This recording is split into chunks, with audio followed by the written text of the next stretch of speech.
Welcome once more to the Library of M. We will continue reading Girl Interrupted by Susanna Kaysen. If you lived here, you'd be home now. Daisy was a seasonal event. She came before Thanksgiving and stayed through Christmas every year. Some years she came for her birthday, in May as well. She always got a single, "Would anybody like to share?" the head nurse asked at our weekly hall meeting one November morning. It was a tense moment. Georgina and I, who already shared, were free to enjoy the confusion. Me! Somebody who was a Martian's girlfriend and also had a little penis of her own, which she was eager to show off, raised her hand. Nobody wanted to share with her. I would if someone would want to, but of course nobody would want to, so I don't want to force somebody to want to.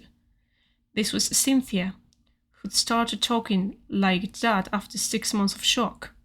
Polly to the rescue. "I'll share with you, Cynthia." But that didn't solve the problem, because Polly was in a double herself. Her roommate was a new anorexic named Janet who was scheduled for force feedings the moment she dropped below 75. Lisa leaned toward me. "I watched her on the scale yesterday. 78, she said loudly. "She'll be on the tube by the weekend." 78 is the perfect weight, said Janet.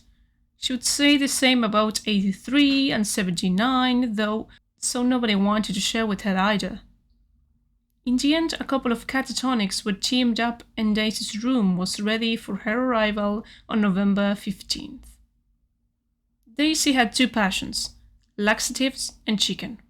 Every morning she presented herself at the nurse's station and drummed her fingers, pale and stained with nicotine, on the counter, impatient for laxative. "I want my Colax," she would hiss. "I want my X-Lax." If someone was standing near her, she would jab her elbow into the person's side or step on her foot. Daisy hated everyone to be near her. Twice a week, her squat potato-faced father brought a whole chicken roasted by her mother and wrapped it in aluminium foil.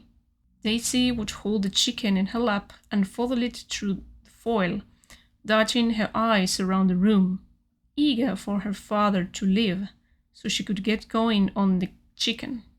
But Daisy's father wanted to stay as long as possible, because he was in love with Daisy. Lisa explained. He can't believe he produced her. He wants to fuck her to make sure she's real. "But she smells," Polly objected. She smelled, of course, like chicken and shit. "She didn't always smell," said Lisa. I thought Lisa was right, because I'd noticed that Daisy was sexy. Even though she smelled and glowered and hissed and poked, she had a spark the rest of us lacked. She wore shorts and tank tops to display her pale, weary limbs, and when she ambled down the hall in the morning to get her laxatives, she swung her ass in insouciant half circles. The Martian's girlfriend was in love with her too. She followed her down the hall, crooning. "Want to see my penis?" To which Daisy would hit, "I shit on your penis!" Nobody had ever been in Daisy's room. Lisa was determined to get in. She had a plan. "Man, I'm constipated," she said for 3 days. "Wow." On the 4th day, she got some X-Lax out of the head nurse. "Didn't work," she reported the next morning. "Got anything stronger?" "How about castor oil?" said the head nurse. She was overworked.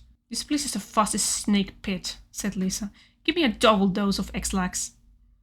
Now she had 6 X-Lax and she was ready to bargain. She stood in front of Daisy's room. "Hey, Daisy," she called. "Hey, Daisy." She kicked the door. "Fuck off," said Daisy.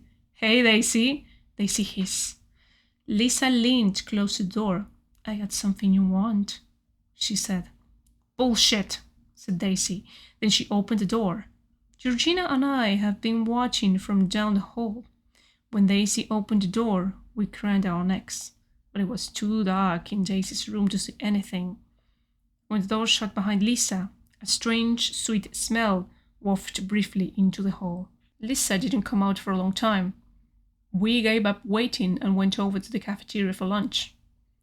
Lisa gave her report during the evening news. She stood in front of the TV and spoke loud enough to drown out Walter's Cronkite. Daisy's room is full of chicken, she said. She eats chicken in there. She has a special method she showed me. She peels all the meat off because she likes to keep the carcass whole. Even the wings. She peels the meat off them. Then she puts the carcass on the floor next to the last carcass. She has about 9 now. She said when she's got 14, it's time to leave. Did she give you any chicken? I asked. I didn't want any of the disgusting chicken. What does she do it? Georgina asked. Hey man, said Lisa. I don't know everything. What about the laxatives? Polly wanted to know. Needs them because of all the chicken. There's more to this than meets the eye, said Georgina. Listen, I got access, said Lisa. The discussion degenerated quickly after that. Within the week, there was more news about Daisy. Her father had bought her an apartment for Christmas. A love nest, Lisa called it. Daisy was pleased with herself and spent more time out of her room, hoping that someone would ask her about the apartment. Georgina obliged. How big is the apartment, Daisy? 1 bedroom, L-shape, living room, eating chicken. You mean eating kitchen? That's what I said, asshole. Where's the apartment, Daisy? Near the Mass, General. On the way to the airport, like? Near the Mass, General. Daisy didn't want to admit it was on the way to the airport. What do you like best about it? Daisy shut her eyes and paused, relishing her favorite part. The sign. What does the sign say? If you lived here, you'd be home now. She clenched her hands with excitement. See, every day people will drive past and read the sign and think, yeah, if I lived here, I'll be home now, and I will be home. Motherfuckers. Daisy left early that year to spend Christmas in her apartment. She'll be back, said Lisa. But Lisa for once was wrong. One afternoon in May, we were called to a special hall meeting. Girls, said the head nurse, I have some sad news. We all leaned forward. Daisy committed suicide yesterday. Was she in her apartment? Asked Georgina. Did she shoot herself? Asked Polly.